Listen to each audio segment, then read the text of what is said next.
हमारा टॉपिक है infix to postfix conversion.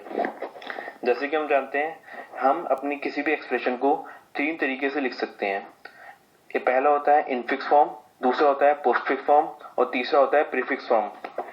Infix, postfix और प्रीफिक्स में यही डिफरेंस होता है कि ऑपरेंड किस पोजीशन पे है। जैसे इनफिक्स के अंदर ऑपरेटर जो होता है वो ऑपरेंड्स के बीच में होता है, पोस्टफिक्स में ऑपरेटर जो होता है वो ऑपरेंड्स के बाद में होता है और प्रीफिक्स के अंदर ऑपरेटर जो होता है वो ऑपरेंड्स के पहले होता है। इनफिक्स और पोस्टफिक्स के हम एग्जांपल देख सकते हैं। जैसे इनफिक्स में a प्लस बी, तो प्लस जो है वो बीच में है ऑपरेंड्स के, वहीं पोस्टफिक्स के अंदर ए बी प्लस, यहाँ पे क्या है ऑपरेटर जो ऑपरेंड्स के बाद है। तो हमारे पास क्या है, हमारे पास एल्गोरिथम है जो कि कन्वर्ट करेगा इनफिक्स टू पोस्टफिक्स। तो क्वेश्चन में हमें क्या दे रखा होगा, क्वेश्चन में हमें एक इनफिक्स्ड एक्सप्रेशन दे रखी होगी इनफिक्स फॉर्म में, हमें उसको कन्वर्ट करना होगा पोस्टफिक्स फॉर्म में। तो हम क्या करेंगे, हम सबसे पहले तो स्कैन करेंगे एक्सप्रेशन को लेफ्ट टू राइट, और जब हम स्कैन करेंगे लेफ्ट टू राइट तो तीन पॉसिबिलिटी होंगी कि हमें या तो ऑपरेंड मिल सकता है स्कैन करते वक्त, या कोई पैरेंथेसिस मिल सकता है ओपनिंग या क्लोजिंग, या फिर हमें ऑपरेटर मिल सकता है। तो इन तीनों के अपने अपनी कंडीशंस हैं। जैसे अगर जो हम सिंबल जो मिलेगा स्कैन करते वक्त अगर वो ऑपरेंड होता है तो हम कुछ नहीं करेंगे, डायरेक्टली उसे पोस्टफिक्स एक्सप्रेशन में ऐड कर देंगे। जो हमारी रिक्वायर्ड पोस्टफिक्स एक्सप्रेशन होगी उसमें उसको ऐड कर देंगे। वहीं अगर हमें सिंबल जो हम स्कैन करते वक्त सिंबल मिलता है वो ओपनिंग पैरेंथेसिस मिलता है तो उसे हम स्टैक पे पुश कर देंगे। और अगर हमें सिंबल जो मिलता है वो ऑपरेटर मिलता है तो हम क्या करेंगे, चेक करेंगे स्टैक का टॉप। ठीक है, तो तीनों केसेस समझ में आ गए। ऑपरेंड मिलता है तो डायरेक्टली पोस्टफिक्स एक्सप्रेशन में उसे ऐड कर देंगे, ओपनिंग पैरेंथेसिस मिलता है तो स्टैक पे पुश कर देंगे, और अगर ऑपरेटर मिलता है तो स्टैक के टॉप को चेक करेंगे। तो हम क्या करेंगे, ऑपरेटर के केस में स्टैक के टॉप को चेक करेंगे। अगर स्टैक के टॉप पे जो एलिमेंट होगा मोस्टली या तो पैरेंथेसिस हो सकता है या फिर वो ऑपरेटर हो सकता है। अगर पैरेंथेसिस हुआ तो हम डायरेक्टली उस ऑपरेटर को स्टैक पे पुश कर देंगे, और अगर ऑपरेटर हुआ स्टैक के टॉप पे तो हम कंपेयर करेंगे कि हमारा जो करंट ऑपरेटर है और स्टैक के टॉप पे जो ऑपरेटर है उसमें किसकी प्रेसिडेंस हाई है।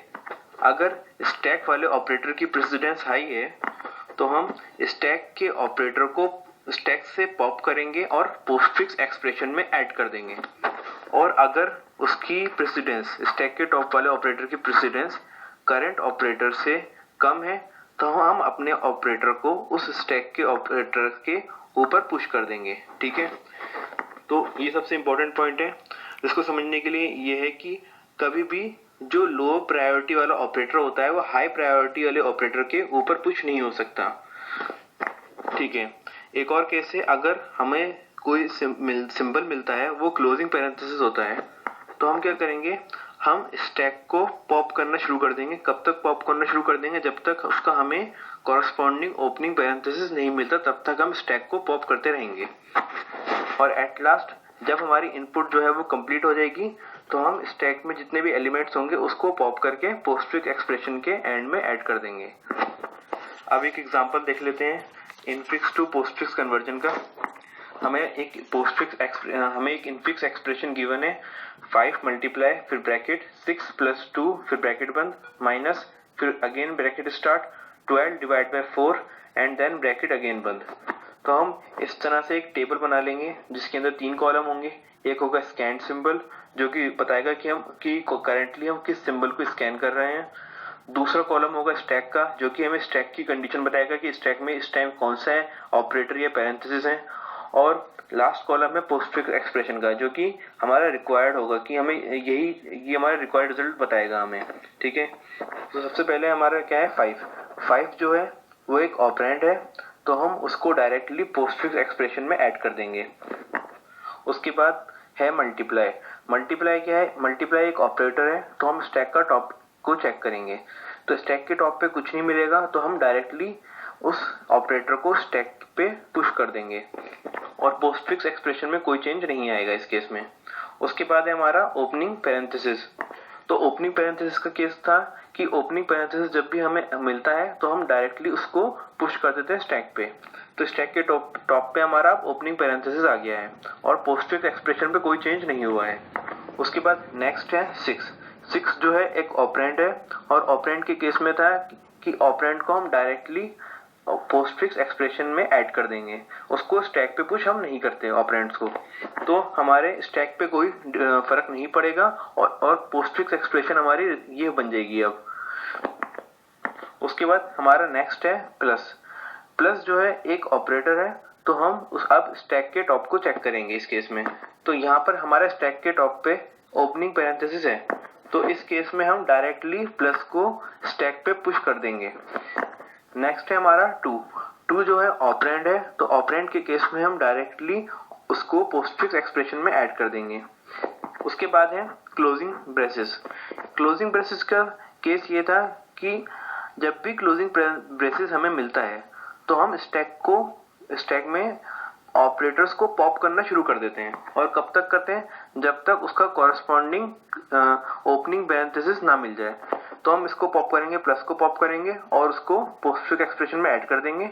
उसके बाद हमें कॉरस्पॉन्डिंग ओपनिंग पैरेंथेसिस मिल जाएगा, तो हम वहीं रुक जाएंगे और उस ओपनिंग पैरेंथेसिस को भी पॉप कर देंगे और हमारा इसके बाद रिजल्टिंग स्टैक कुछ इस तरह से मिलेगा हमें।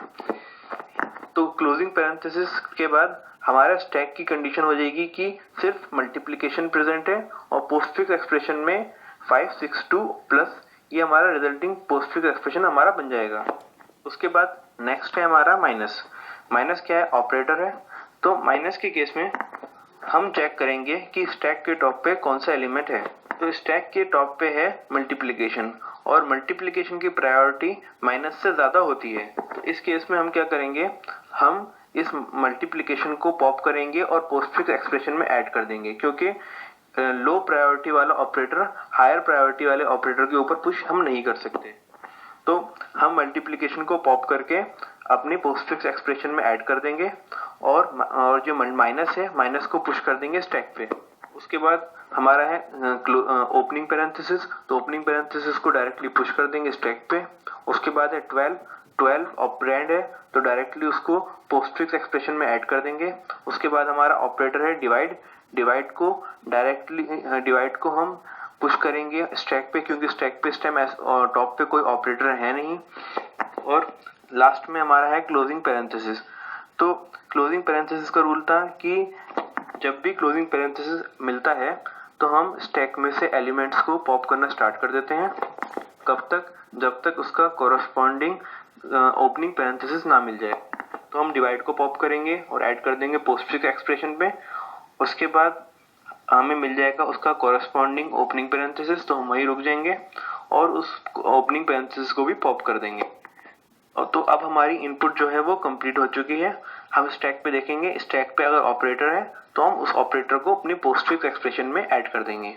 तो इस तरह से हमें अपनी रिजल्टिंग पोस्टफिक्स एक्सप्रेशन मिल जाएगी। तो ये हमारी रिजल्टिंग पोस्टफिक्स एक्सप्रेशन है 5 6 2 प्लस फिर multiply 1 2 divide and then minus.